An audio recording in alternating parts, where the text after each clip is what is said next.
Hello.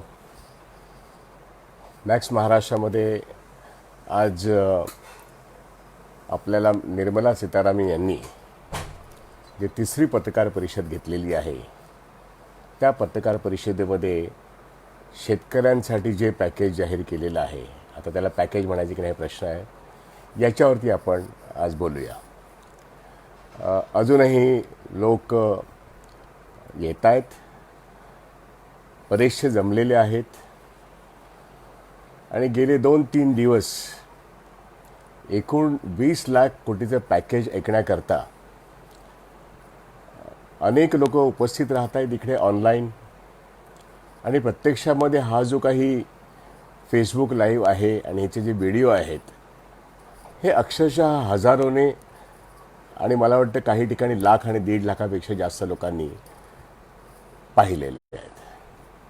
महाराष्ट्राच्या कानाकोपऱ्यामध्ये याचं विश्लेषण, नेमकं विश्लेषण, वस्तुस्थितीला धरून असलेलं विश्लेषण मॅक्स महाराष्ट्रामार्फत करतो.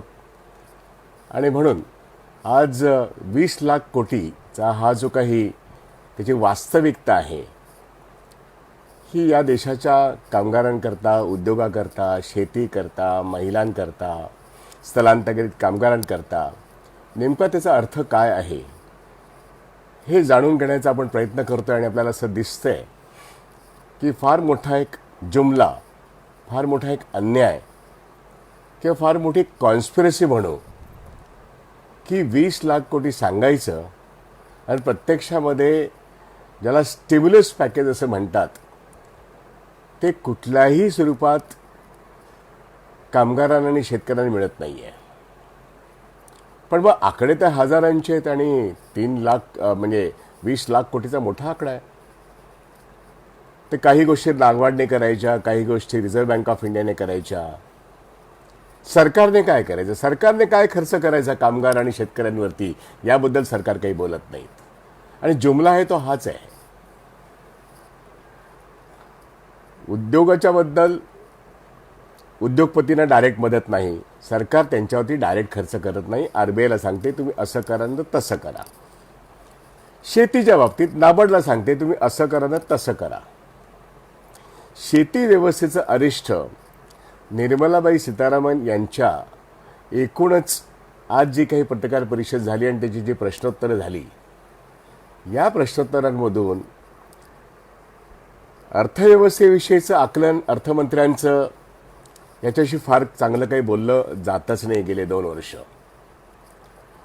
बजेट सादर करताना सुद्धा आपण हे पाहिलं. बजेटनंतर जेव्हा जे काही निर्मला सीतारामननी जाहीर केले त्यातही आपण पाहिलं की त्यांचं आकलन काय आहे.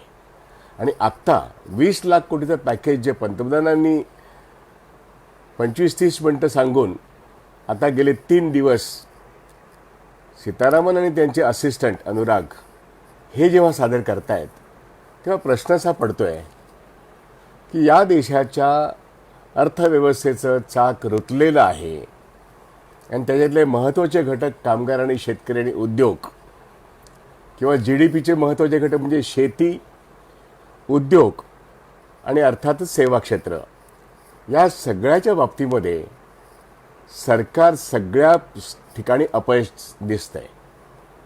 आणि सेवा आणि उत्पादनाचे संपूर्ण जी साखळी आहे ती लॉकडाऊन नंतर तो चेकमेट झालेला आहे, तो थांबलेला आहे. आणि आता GDP हा 0 या आकड्यावरती उभा आहे. म्हणजे उत्पादन होत नाही, सेवा दिली जात नाही आहे आणि शेती क्षेत्रातून कोणतंच उत्पादन होत नाही. आणि पॅकेज 20 लाख कोटीचं सांगण्यात येते. आणि या पॅकेजविषयीची वास्तविकता मॅक्स महाराष्ट्रातून गेले 2 दिवस आपण सांगतो. आज प्रश्न जो आहे, आज शेती व्यवस्थेविषयी आहे. मोठे 2 आकडे जाहीर करण्यात आलेले आहेत.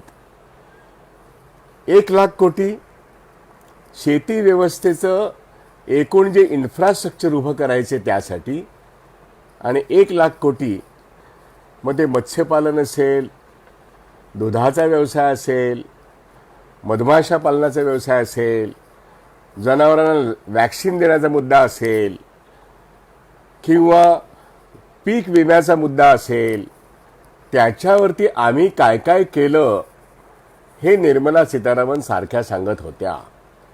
म्हणजे मोदी सरकार हे दयाळू सरकार आहे शेतकरी आणि कामगारांबाबतीत. त्यांनी काय काय गेले 2-3 वर्ष केलेलं आहे याचे त्यांनी पाढे काल परवापासून वाचले, आजही वाचले. आणि त्याच्यामध्ये आम्ही एवढे खर्च केले तेवढे खर्च केले त्याच्यामध्ये हजारो कोटी उल्लेख येतोय. पण आपण नेमकं काय बघतो की शेतीवरचं अरिष्ट इतकं तीव्र झालेलं आहे.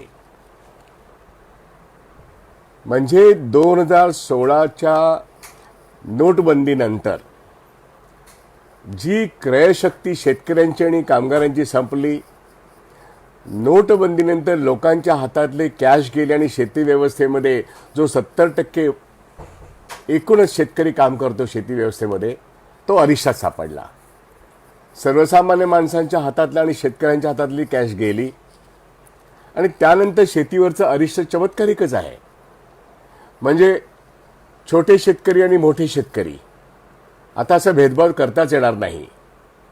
अल्पभूधारक आणि बडे बागायतदार यांच्यात सुद्धा भेदभाव करता येत नाही, कारण का सगळेच संकटात सापडलेले आहेत. कारण शेती जी चांगलं पीक आलं संपूर्ण देशभरात आलं, गहू आले, तांदूळ आले, सोयाबीन आलं, डाळी आल्या, परंतु बाजारामध्ये त्याला भावच येत नाही.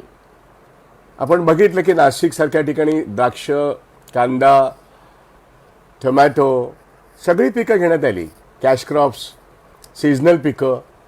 पण बाजारामध्ये चांगलं पीक आल्यानंतर सुद्धा शेतमाल जेव्हा बाजारात जातो तेव्हा त्याचं मार्केट नाही आहे. आणि मार्केट नसल्यामुळे सातत्याने आज शेतकऱ्यापुढे असे प्रश्न आहेत की माझा उत्पादन खर्च निघणार नसेल आणि माझं बी बियाणं आणि खताचा जो काही खर्च आहे तो अवाच्या सव्वा झालेला आहे. आणि त्यातून मी जे पेरलं ते उगवलं, पण मला जो भाव पाहिजे किमान उत्पादन खर्च आणि किमान 50% वरती माझा नफा म्हणून जर यायला पाहिजे तर ते येत नाहीये.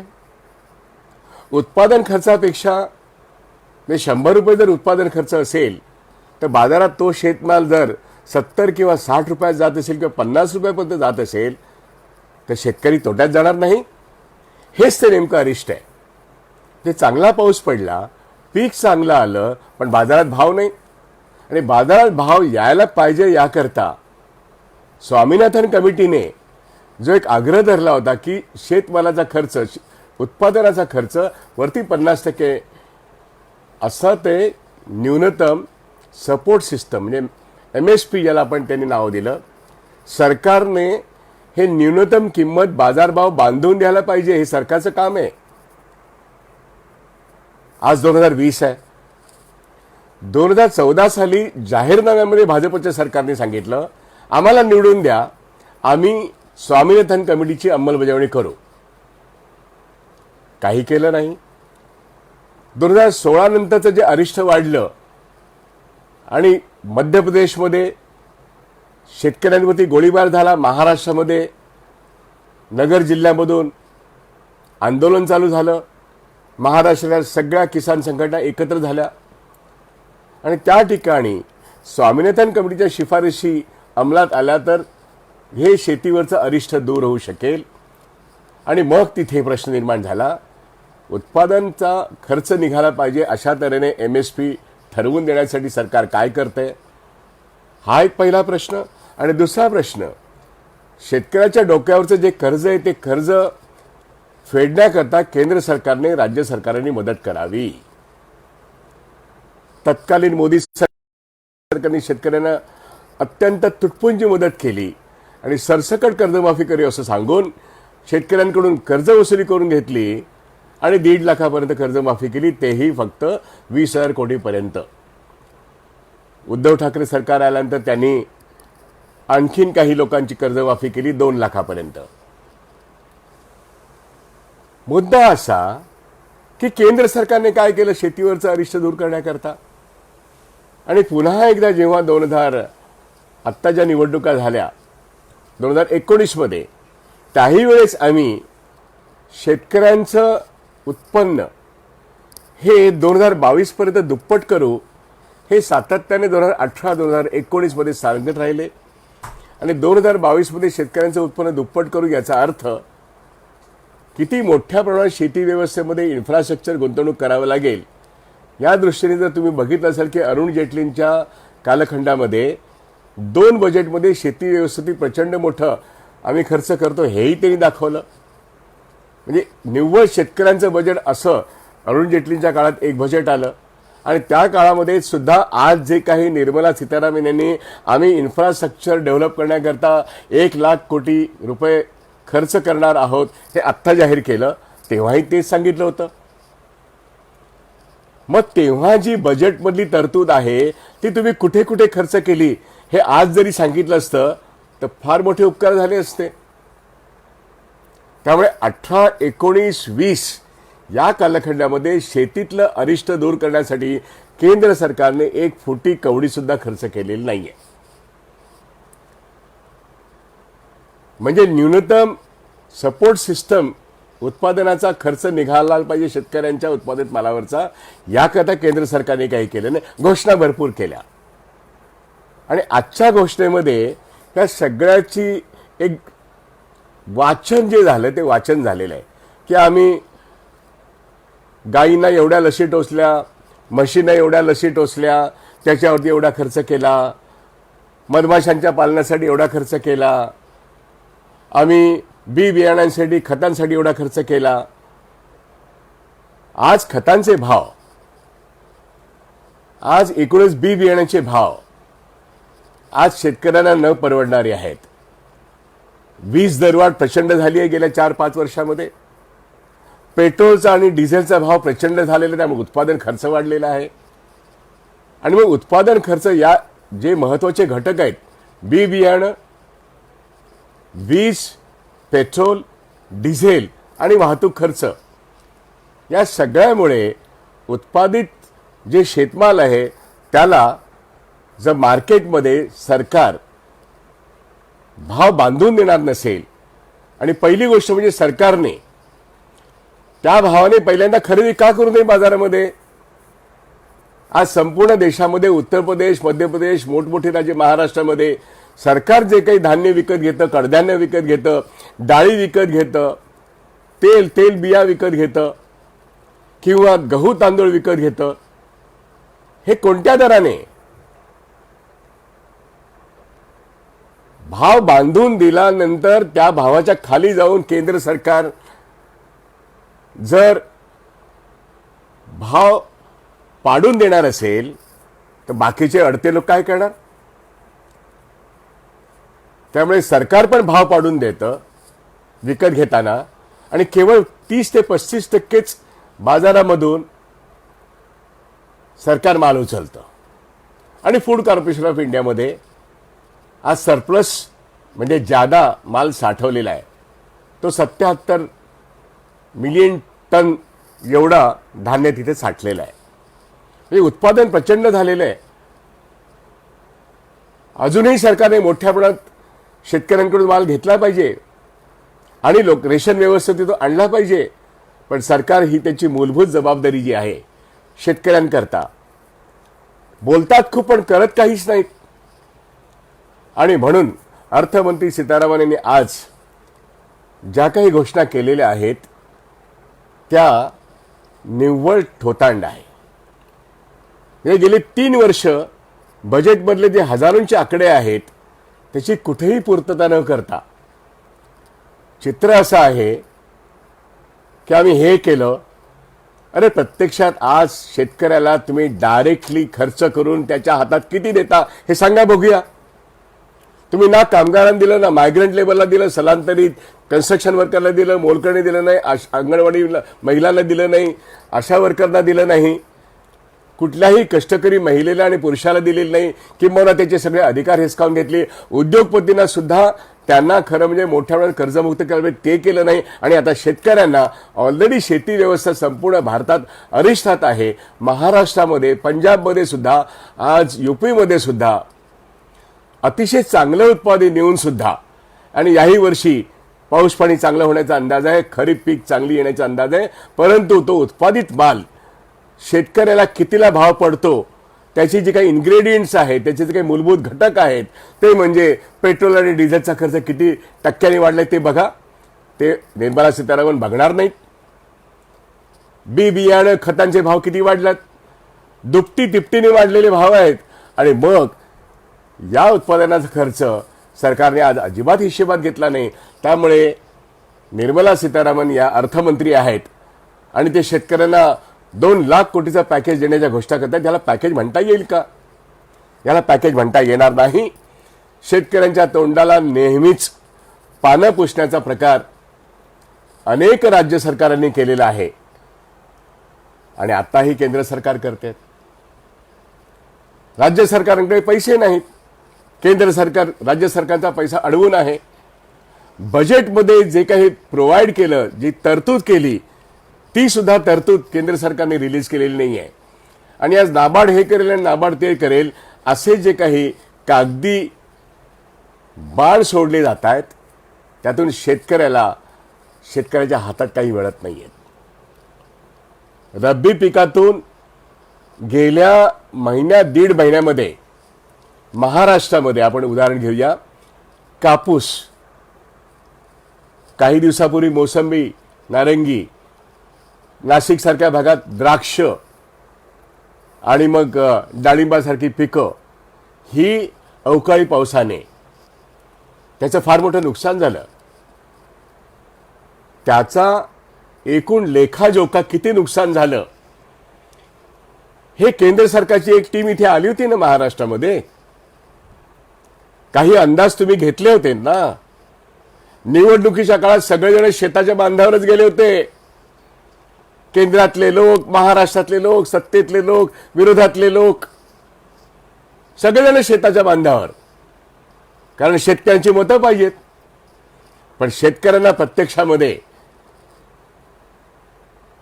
उद्धव ठाकरे सरकारने काही प्रमाणामध्ये कर्जमाफी केलेली आहे 2 लाखापर्यंतची. पण केंद्र सरकारने कर्जमाफीमध्ये किती टक्का उचलला? 0. आणि म्हणून आज 20 लाख कोटी 13 तारखेला जेव्हा 20 लाख कोटीचा हिशोब झाला त्याच्यावरती 13 शून्य आहेत. कामगार, शेतकरी, उद्योगपती ह्याच्यात फक्त 0 आलेला आहे. 20 लाख कोटीपैकी प्रत्यक्षामध्ये हातात कुणाच्याच काही आलेलं नाहीये. एवढी मोठी कॉन्स्पिरसी आणि जुमला त्याला म्हणू.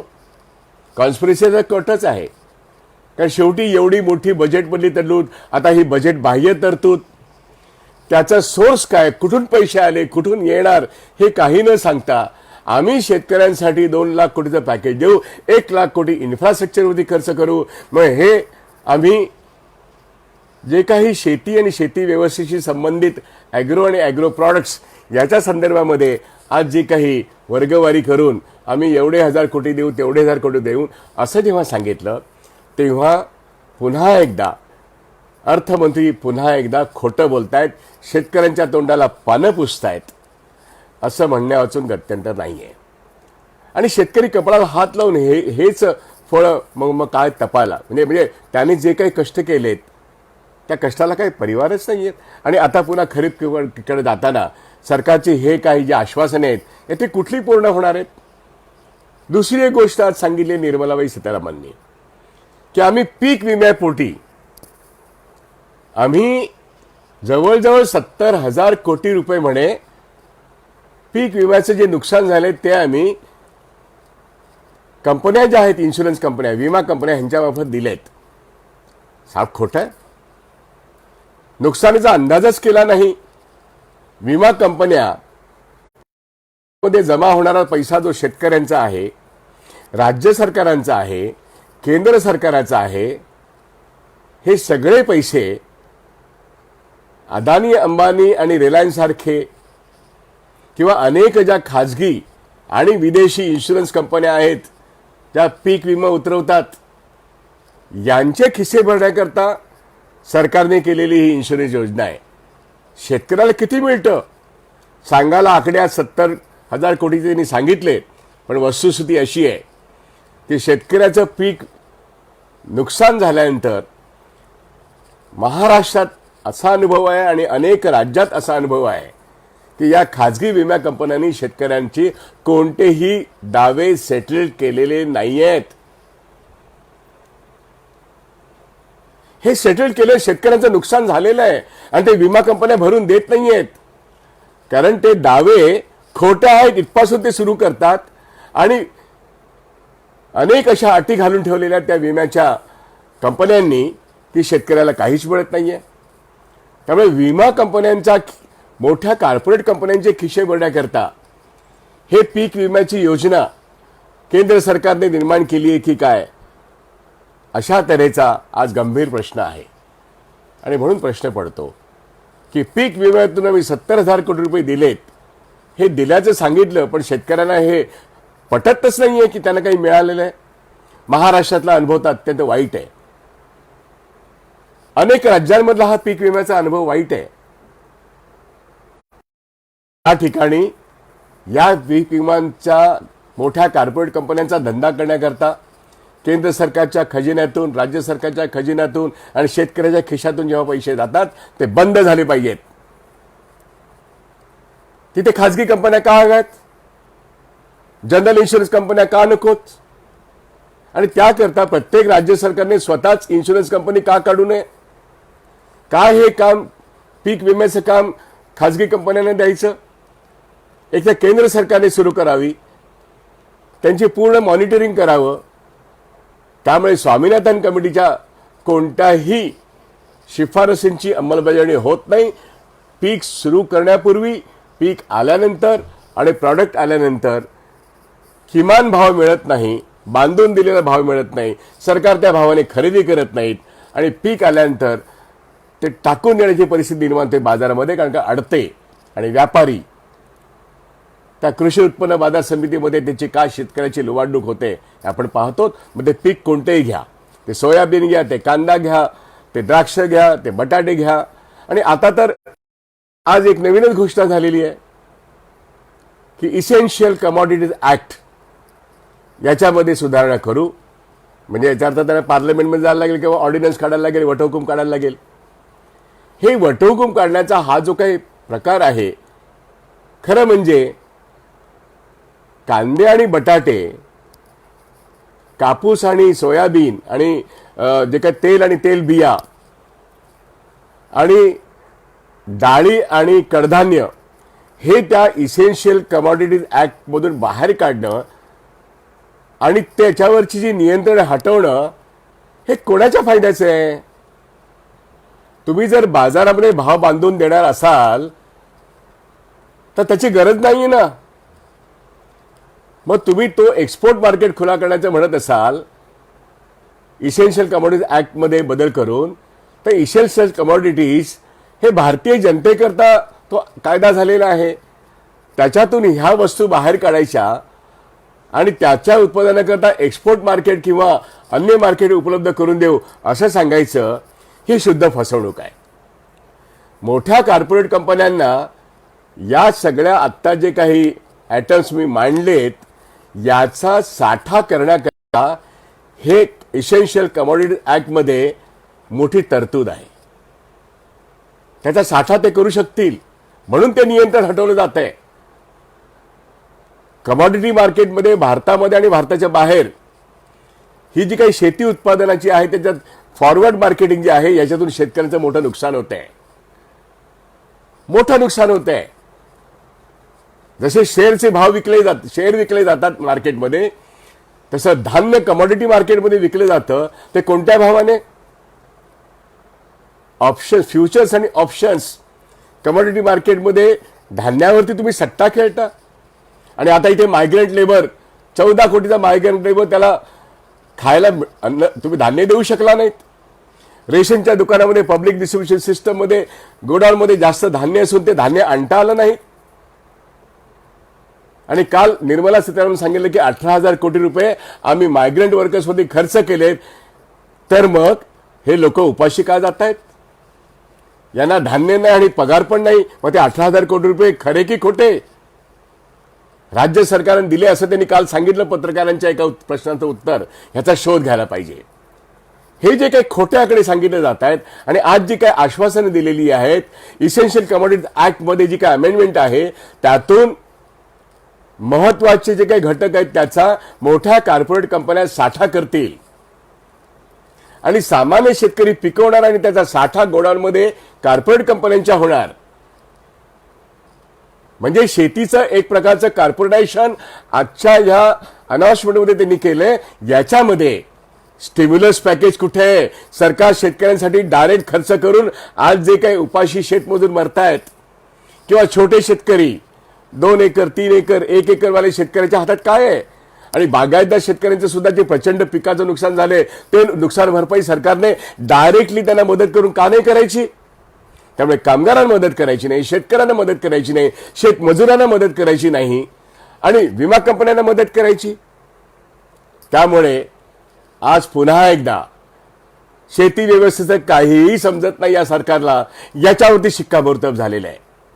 आणि म्हणजे 2022 पर्यंत आम्ही शेतकऱ्याचं उत्पन्न दुप्पट करू. कसे तुम्ही दुप्पट करणार आहात? यापूर्वीचे 2 बजेटमध्ये जे हजारो कोटी रुपये शेती व्यवस्थेवरती तुम्ही प्रोव्हाइड केलेत बजेटमध्ये, अहो ते गेले कुठे? लोकांपर्यंत ते पैसे पोहोचलेले नाहीत आणि आता 1 लाख कोटीचं इन्फ्रास्ट्रक्चर म्हणजे जी काही साधन सामुग्री निर्माण करायची आहे, मग त्याच्यामध्ये ज्याला म्हणतात स्टोरेज व्यवस्था असेल किंवा मोठमोठी गोडाऊन्स असतील, त्याच्या सकट अन्य काही सुविधा सरकार निर्माण करू पाहत आहे. ह्याला इन्फ्रास्ट्रक्चर म्हणतात. पण ते 1 लाख कोटी होणार केव्हा? ते आज जेव्हा शेतकऱ्याला गरज आहे त्याला तुम्ही काहीही देत नाहीयेत. त्यामुळे पुन्हा एकदा खोट्या बघून खोटं, रेटून खोटं बोलणं, खोटे आकडे देणं, ही जी काही पद्धत आहे या पक्षाची, या सरकारची, हे ऐकून आता शेतकरी संतापलेला आहे. कामगाराप्रमाणे शेतकरी सुद्धा एका प्रचंड मोठा अरिष्टात सापडला आहे. आज खरं तर त्याची कर्जमाफी होणं, केंद्र सरकारकडून त्यांनी गेल्या 3 वर्षात एकही पैसा दिलेला नाहीये. त्यांनी राज्य सरकारांना कुठे काही दिलं असेल तर त्यांनी सांगावं. पण डायरेक्टली शेतकऱ्यांची कर्जमाफी जशी मनमोहन सिंग गव्हर्नमेंटमध्ये माननीय शरद पवार साहेब असताना 2008 मध्ये 72,000 कोटी झाली आणि एक मोठी कर्जमाफी होऊन दुसऱ्या आता जी काही परत संकट निर्माण झालेले आहे 2016 नंतर पुन्हा एकदा कर्जमाफीची गरज आहे. पण यूपीमध्ये, एमपीमध्ये आत्ताच भाव येत आहेत की गव्हाला भाव मिळत नाही, मक्याला भाव मिळत नाही, मध्य प्रदेशमध्ये सोयाबीनला भाव मिळत नाही, महाराष्ट्रात कापसाला भाव मिळत नाहीये, तेल बियाला भाव मिळत नाहीये आणि उत्पादन खर्चाच्या कमी भावामध्ये त्यांना जबरदस्तीने विकायला भाग पाडलं जात आहे.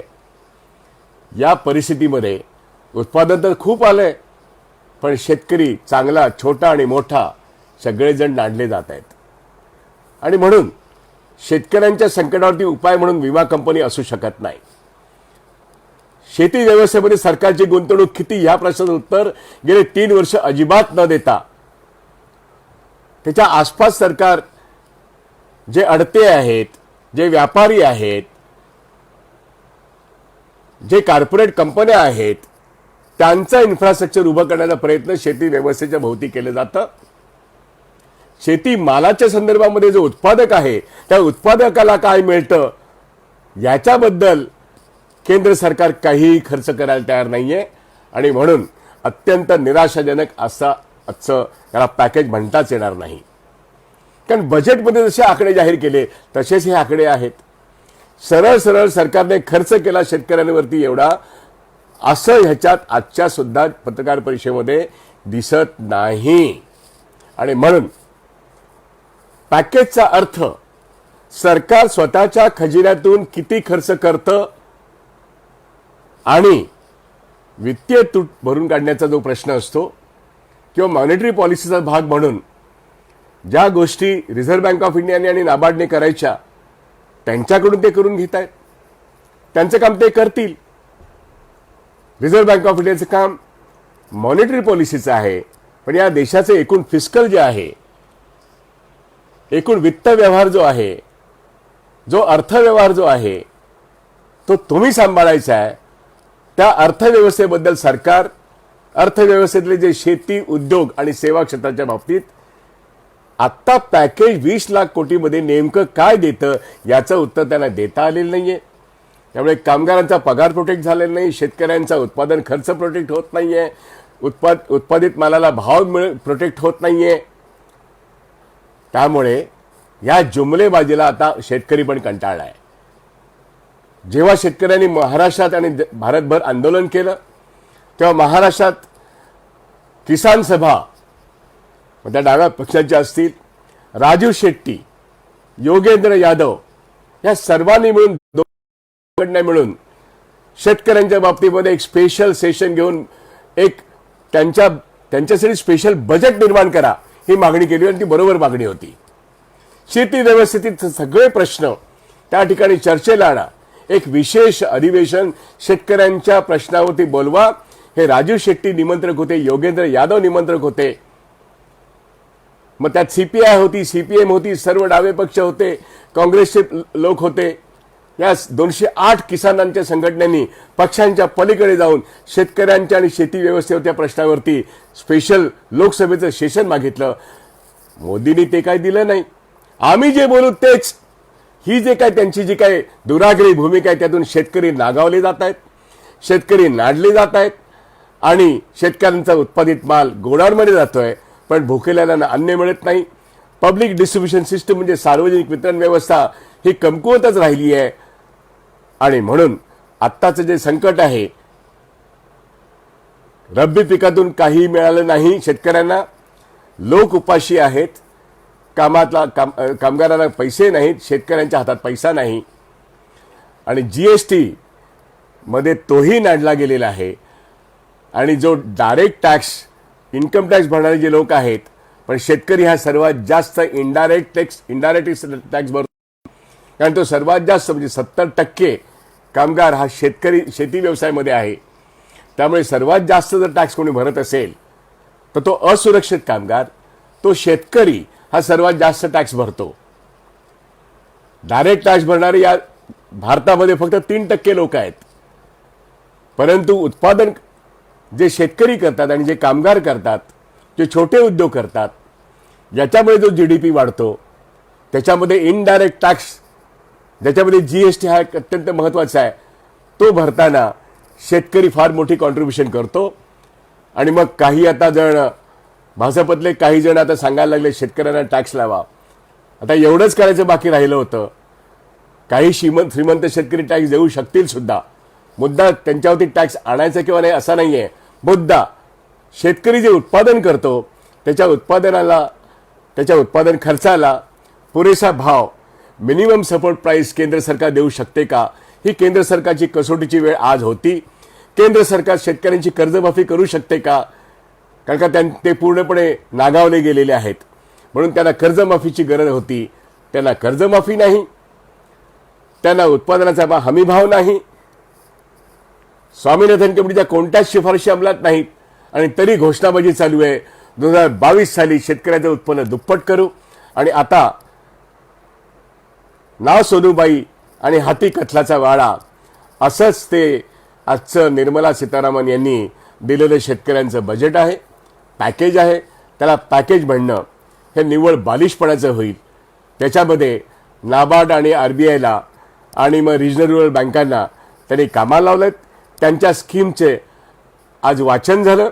प्रत्यक्षामध्ये सरकारने शेतकऱ्यांवरती कोणता खर्च करायचा, त्याचं कोणतं पॅकेज द्यायचं याच्याबद्दल चकार शब्द उच्चारलेले नाहीत. आणि म्हणून एक अत्यंत निराशाजनक असं आजची तिसरी पत्रकार परिषद झालेली आहे. उद्या परत काय होतं मला माहीत नाही आहे, परंतु एकूणच 3 दिवसाची ही पत्रकार परिषद, 20 लाख कोटीचं हा जुमला बजेट, आजचा तिसरा दिवस संपलेला आहे. आणखीन काय आहे ते बघूया आणि पूर्णपणे उद्याच्या दिवशी काय असेल त्याचं पूर्णपणे विश्लेषण मॅक्स महाराष्ट्राच्या मार्फत आपण लोकांपर्यंत नेऊया. आणि मग लोकांच्या पैशातून हे सरकार निवडून आलेलं आहे, पण लोकांच्या पैशाची लूट विविध पद्धतीने हे सरकार करते आहे. आणि म्हणून क्रोनी कॅपिटलिझमचा शब्दप्रयोग मनमोहन सिंगांच्या कालखंडामध्ये मोदीचे भक्तगण करत होते. कॅगचे रिपोर्ट येत होते सारखे, आता गेल्या 5 ते 5.5 वर्षाच्या कालावधीत कॅगचा कुठलाच रिपोर्ट नाही. मोदी सरकार स्वच्छ आहे असं दिसतंय नाही. त्यामुळे गेल्या 5-6 वर्षामध्ये जनतेच्या संपत्तीला किती पाय फुटलेत हे प्रश्न आपण लॉकडाऊन उठल्यानंतर विचारायचे. आणि शेतकरी आणि कामगार त्यांनी हा 20 लाख कोटीचा जुमला काय आहे याच्या विरुद्ध एकजूट होऊन विरोध करण्याकरता कोणत्या पद्धतीने आपण एकत्र येऊ शकतो, कोणत्या पद्धतीने आपलं मोठं व्यासपीठ, राष्ट्रीय व्यासपीठ निर्माण करू शकतो याचा विचार सर्वांनीच केला पाहिजे. प्रश्नांचं राजकारण केलं पाहिजे, पक्षांचं राजकारण करण्याची गरज नाही आहे. शेतकरी जेव्हा आता अरिष्ठामध्ये सापडलेला आहे तेव्हा शेतकऱ्यांचा प्रश्न हा सर्व राजकीय पक्षांनी अग्रभागी आणून त्याच्या प्रश्नाचं राजकारण करणं आणि केंद्र सरकारवरती दबाव टाकून शेतकऱ्याला मिळणारे अधिकार आणि शेतकऱ्याला मिळणारे फायदे त्याच्यामध्ये पोहोचण्याकरता बजेटमध्ये आणि बजेटच्या बाह्य सुद्धा जर जास्त खर्च करावा लागला तरी तो करायला पाहिजे. पण शेतकरी जगला पाहिजे, कामगार जगला पाहिजे, छोटे उद्योग जगले पाहिजेत.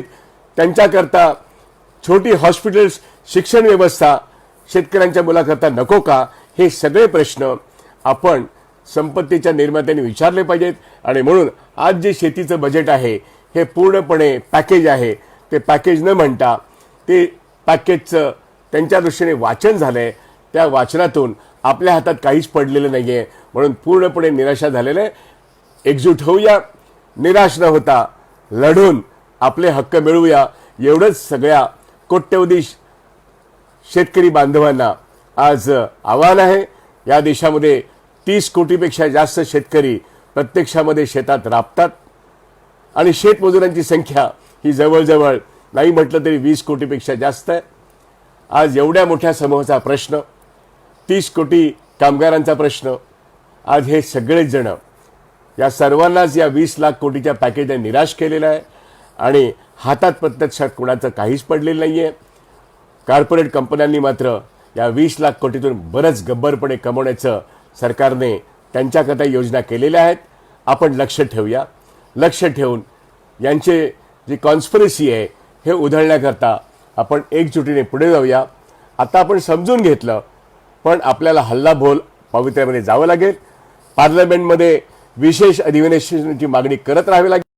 आपल्या अधिकारांसाठी लढावं लागेल. आणि शेतकरी आणि कामगार जेव्हा लढायला उभे राहतील त्यावेळेस संयुक्त महाराष्ट्राच्या आंदोलनातून जे एक स्पिरिट निर्माण झालं ते आता राष्ट्रीय पातळीवरती कामगार आणि शेतकरी कसा लढतो हे नव्या पद्धतीने आपल्याला दाखवायला लागेल.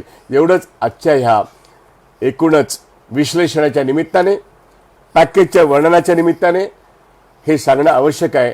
आणि आपण हे लक्षात ठेवूया की आपली फसवणूक होते आहे. आपलं मत घेतलं, सत्तेवर आले, पण सातत्याने दिवसाढवळ्या आपली फसवणूक करण्याचं धारिष्ठ्य ते दाखवतात. अशांना आपण मोकळे सोडता कामा नयेत. ज्या ज्या ठिकाणी आपल्याला फसवणारे लोक आपल्याला दिसत आहेत त्यांचे नावं, त्यांचे फोटो नीटपणे लक्षात ठेवा. आपलं मत देताना, आपला पैसा खजिन्यात सरकारच्या टाकताना यापुढे आपण अधिक जागरूक राहूया. डॉक्टर बाबासाहेब आंबेडकरांनी जो आपल्याला अधिकार दिलाय त्या अधिकाराच्या अनुषंगाने आपण अधिक संघटित होऊया. आणि शेतकऱ्यांच्या अधिकारांसाठी केवळ शेतकऱ्यांनी लढून चालणार नाही, कामगारांच्या म्हणजे अधिकारांसाठी केवळ कामगारांनी लढून चालणार नाहीत. सर्वांच्या अधिकारांसाठी सर्वांनी लढलं पाहिजे, तर आपले अधिकार सुरक्षित राहील. कारण का हे माजलेलं सरकार आहे, हे आंधळं सरकार आहे, हे धृतराष्ट्रासारखं दृष्टीहीन सरकार आहे. आणि म्हणून ते फक्त भक्तांवरच प्रेम करतं, ते कामगार आणि शेतकऱ्यांवरती प्रेम करत नाहीत. पॅकेजमधून तुमच्या हातात काहीच पडलं नाही हे तुम्हाला कळलेलं असेल तर लढायला उभं राहा. लढला तर यश मिळेल. हम लढेंगे, हम जीतेंगे ही तुमची एक मनीषा असली पाहिजेत आणि तरच आपल्या अधिकार आपल्या हातात येतील. धन्यवाद. शुभरात्री.